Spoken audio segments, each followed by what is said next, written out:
Hey, hello, everyone. This is a special upload of the Dugout Podcast. I decided, since I'm sitting down this morning and I'm reading a bit of Blood in My Eye by George Jackson, I wanted to spend some time on the podcast kind of reading through some bits of the book. I am currently about 80 pages into this book, and I might do another one of these short episodes by the time I finish, but I just kind of wanted to go through some of the things that I've noticed in this book, how it relates to our current political moment, and kind of just have a short episode discussion. So I hope you're ready. If you want a copy of Blood in My Eye, you can check out the affiliate link in the description. That is a way to support the podcast. Or if you want to find another version, like a PDF, I can put a link for that in the description. But to read you a short description of Blood in My Eye, Blood in My Eye captures the spirit of George Jackson's legendary resistance and unbridled oppression and racism. His unique and incisive critical perspective becomes the unifying thread that ties together the collection of letters and essays in which he represents his analysis of armed struggle, class war, fascism, communism, and a wide array of topics. George Jackson died on August 21st, 1971, at the hands of San Quentin prison guards during an alleged escape attempt. At age 18, George Jackson was convicted of stealing $70 from a gas station and was sentenced to 1 year to life. And so I would basically describe this book, as it mentioned, a collection of essays, a series of thoughts and anecdotes, and a bunch of quotes and kind of descriptions from George Jackson's brother, Jonathan, who was killed while attempting to free 3 Black prisoners from custody at a California courthouse. I find this book really interesting because it talks a lot about political violence. And I think we are definitely in a moment in the US where our questioning of political violence, our thinking about it, our ideas around fascism and repression are at the forefront. I mean, Trump is going to be president again, or Trump is president again by the time this episode comes out. He is presenting all sorts of legislations and policies. He's bringing people into his cabinet that want to take away certain kinds of curriculums in schools, want to bring in universal school choice, want to upend all of these agencies that are kind of in place by the state to give us the illusion of the status quo. And this isn't to say that Trump's regime is going to help us and it's going to inherently expose the evils of capitalism, white supremacy, etc. But what George Jackson kind of presents is that we have to kind of build a science around our revolutionary processes. And this science is what will help us kind of work through the ebbs and flows of what will inevitably happen. And I want to read a section from page 30 that kind of illustrates this. Page 30 reads, "Revolution builds in stages. It isn't cool or romantic. It's bold and vicious. It's stalking and being stalked. The opposition rising above our level of violence to repress us, and our forces learning how to counter this repression, and again pulling ourselves above their level of violence. That process repeats itself again and again until finally the level is reached where the real power of the people is felt and the ruling class is suppressed. The power of the people lies in its greater potential violence. In this power of the people, their greater political violence can be brought to fruition only if the conditions in an urban society are created by the application of the Foucault theory. The Foucault theory can be effective only when it does not allow itself to be isolated from the people, thus exposing itself to the vastly superior firepower of the corporate state." And then here's a quote from Garrissey on the same page that reads, "There is no doubt that Fidel's Foucault was the motor in the revolution in Cuba. But nor can there be any doubt that Fidel's organizational genius made sure that the Foucault remained in the center of the much bigger revolutionary movement, which it controlled or guided for its military and political advantage. The Foucault may well be the best tactic to mount the motor, but it needs a long period of preparation, intensive organizational work, to set up an efficient, relatable machinery which will not only generate the atmosphere for armed struggle by Foucaults, but will also guarantee their logistic, communication, survival programs, and propaganda network. The traditional communist parties of the world claim that they are doing just that, and have been mostly peacefully for 40 years. That is not what Behar had in mind when he said that there have been real stages of hard underground life. Behar and New Left revolutionaries all over the world know very well that a revolutionary lifestyle is a warrior's lifestyle.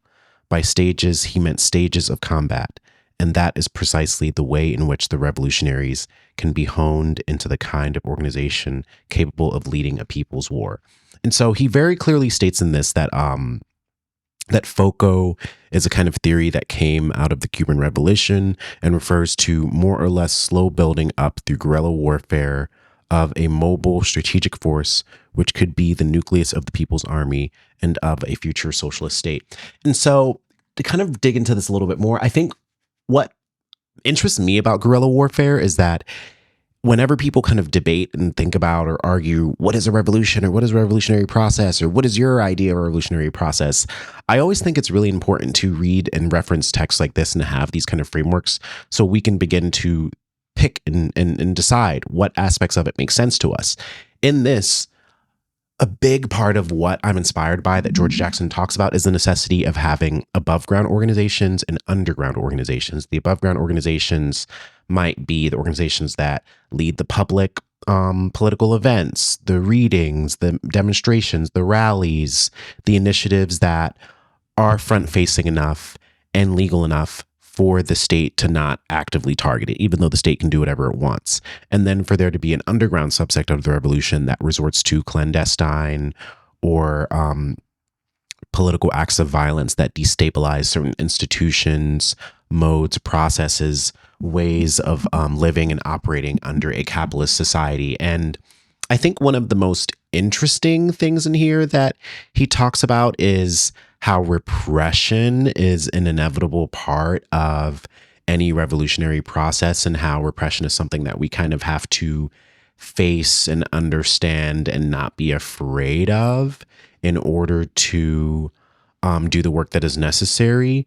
And I want to read a little bit more about this because I think the perspective on repression is interesting because if we look at how liberalism and progressivism is co-opted, like political movements or the nonprofit industrial complex, repression is usually the point of a campaign where that organization or movement or campaign kind of takes a step back, where people get jarred or people get frustrated or scared.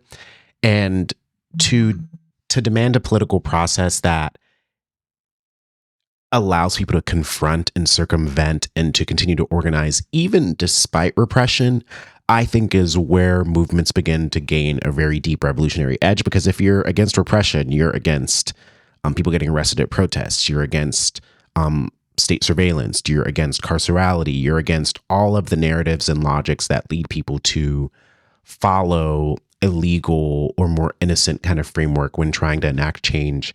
And it kind of encourages people to kind of look at like, okay, like the state is going to pull up. Am I going to pull up too? Am I ready? Am I ready? Am I ready? And I want to read another quote from this book as well to kind of draw this out a little bit more. This is from page 23, and this is from a quote from Jonathan Jackson. And it reads, and this is in reference to a shootout that happened in December 1969 related to a LA chapter of the Black Panther Party.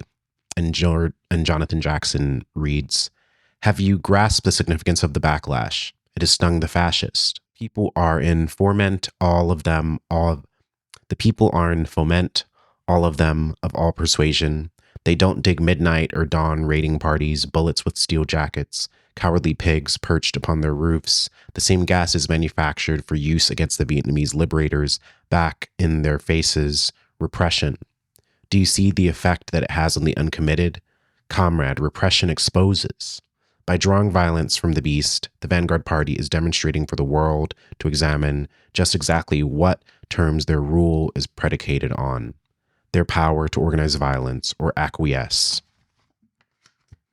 And then another part of it goes on to read, "I think you are on the right track with the idea concerning repression.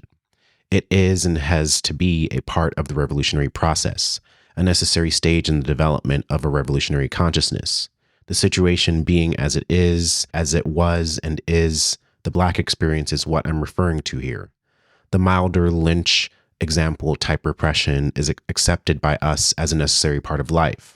but the newer, harsher thing brought on by the political thrust of the vanguard party serves to show even the most trackable of the reformers amongst us that firstly, the system will not, or actually cannot, meet our demands. Secondly, it clearly illustrates the real terms of our existence under capitalism, the nature of it, and how foul a piece of the pie would be even if we could have some.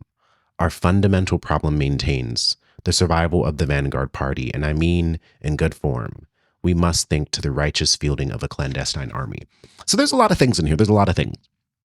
I have been debating a lot with my comrades about what do you think about the vanguard? Like, are we into the vanguard? Like, are we against it? Is it weird? And I think reading this book, it is interesting because he's a big supporter of the vanguard. And I think that makes sense for the context and the time period.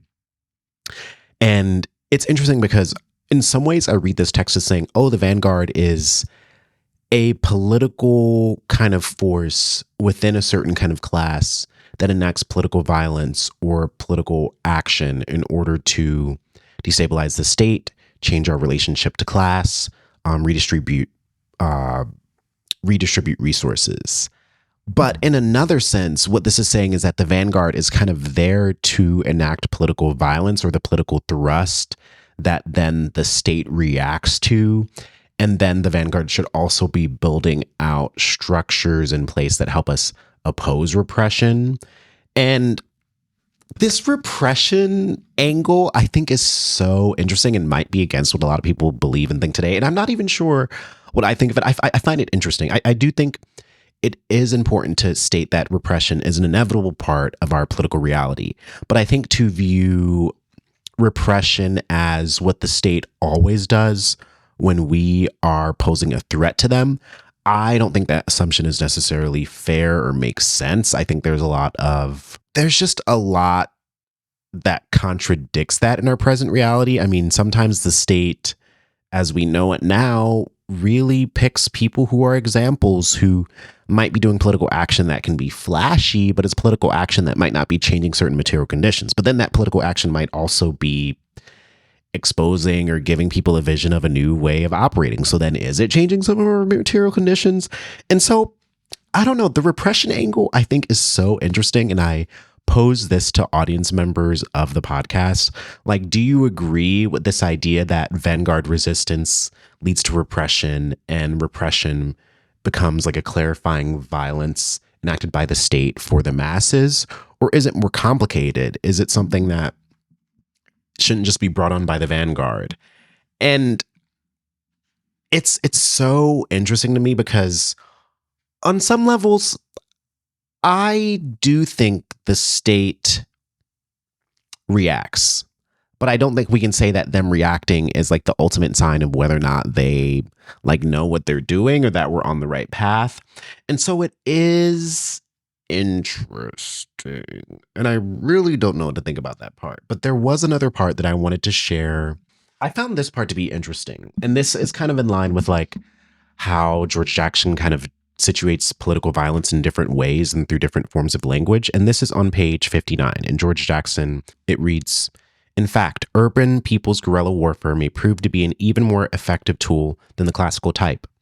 The same advantages are present, the same possibilities, plus some that exist simply because the fight is taking place within the cities, the nerve centers of the nation. The enemy culture, the established government, exists first of all because of its ability to govern, to maintain enough order to ensure that a cycle of sorts exists between the various levels and elements of the society. Law and order is their objective. Ours is perfect disorder. Our aim is to stop the life cycle of the enemy culture and replace it with our own revolutionary culture. This can be done only by creating perfect disorder within the cycle of the enemy culture's life process and leaving a power vacuum to be filled by our building revolutionary culture." I also think that just like the notion of finding clear-cut phrases that people can latch onto that are signifier of deeper language or ideas is necessary, because I do think left language is being co-opted and like law and order, blah, blah, blah. But I like the idea of a perfect disorder. And I even think on a linguistic or I guess like a literary level, I don't agree with the idea that it needs to be a perfect disorder, a perfect political disruption. But I think what that is saying is that if there's a certain law and order that also operates within a certain kind of chaos and political violence that the state enacts against us, we can have a perfect disorder that throws a wrench in that. And that perfect disorder can be our own form of chaos. And I just really like the idea of situating ourselves as antagonistic towards the state, as something that is an affliction towards the state, as something that, um, like it's almost like we're a parasite that is sucking the state dry from the inside out and is able to weaken it. And I think this perfect disorder phrase makes a lot of sense. And George Jackson goes on to say, when the fight takes place within the cities, the disorder will be clearly hastened.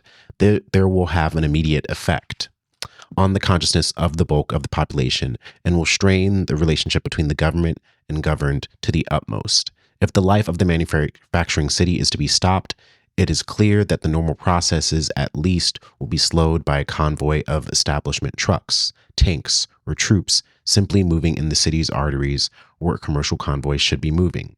The necessary checkpoints will further slow it down. Each one of the opposition's own tank shells that is fired inside the manufacturing city at the elusive guerrilla will destroy some aspect of the factory city and undercut the ability of the establishment to produce another tank shell. It will not help the fascists very much at all when the armored personnel carrier or jeep patrol equipped with 20 caliber machine guns fires into a downtown shopping crowd at the elusive guerrilla who has taken refuge among them.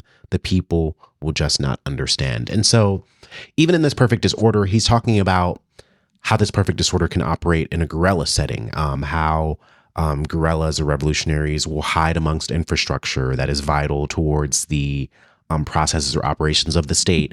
And so I just think there's a lot in this book to dig into. And I'm just very, very interested in how these questions of political violence will apply to the organizing that people will have to do under Trump presidency. I mean, there's going to have to be a lot of above ground organizing that addresses policies or legislation or bills that are being presented that will materially affect people's lives. But at the same time, this mainstream organizing, I don't believe, should be sucked into this assumption that we need to fight now so we can get a better 4 years later, or a better next fascist president, or less fascist president, or whatever you want to call it. And instead think about, how can our above ground modes of organizing also fit into a structure where there are people that are less identifiable to the state, there are people that are enacting other forms of political action that will inevitably weaken the state's capacity to repress us, to harm us? And what are the different lines of assault that we can expect to see during Trump's next administration? And how can we organize above ground towards that? And then also, how can we build the inevitable resources to oppose the repression that will lead some people to going underground?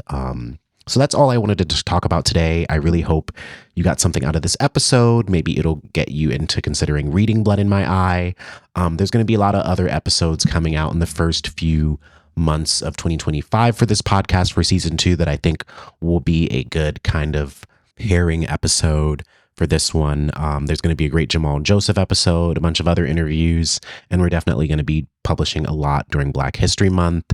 So stay tuned to learn more about the podcast and consider finding us on social media. You can find any of those links in this podcast episode description.